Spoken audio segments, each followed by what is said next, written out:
The name black bear can be a little bit misleading. The majority of them are indeed black, but they can also be various shades of brown, cinnamon, blonde, or even red colors. So, don't use color as a distinguishing feature to identify a black bear.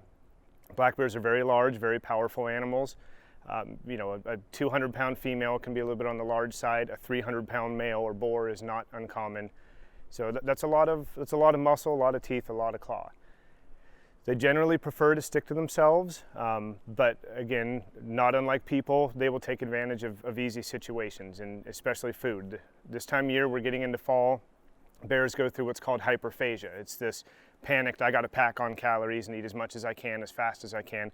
And that leads to almost desperate behaviors in some regards. And so remember, a bear's number one tool is its sense of smell. And, much, much better than even a dog. So if you leave any food particles out, they're going to find it. If your food is not stored properly, they're going to attempt to get to it. So this is where we come back to the infrastructure. You have to have these deterrents in place, because piling some rocks or placing a light on top of it is not going to deter a very large, very determined bear.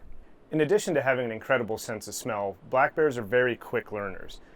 So if a bear gets a food reward 1 or 2 times, that bear then is associating people with food. On the flip side, if a bear runs into an electric fence, if you're storing your food in some of the infrastructure here, he goes nose first into that fence and he gets a good jolt, he's going to remember that, and that can be a very good deterrent.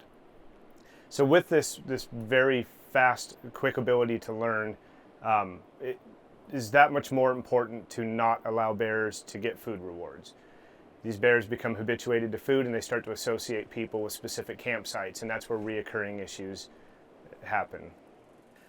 So it's very important to never put yourself or that bear in a situation where it feels like it's cornered. So making lots of noise, people bang pots and pans. I believe lights have proven to not be very effective, but letting the bear know, hey, we're here. Hopefully that disturbance alone would be enough to deter it, but ultimately with a habituated bear, if he wants something, he's going to take it. And unfortunately, you don't want to really get in the way of that if that bear is not showing signs of being willing to leave.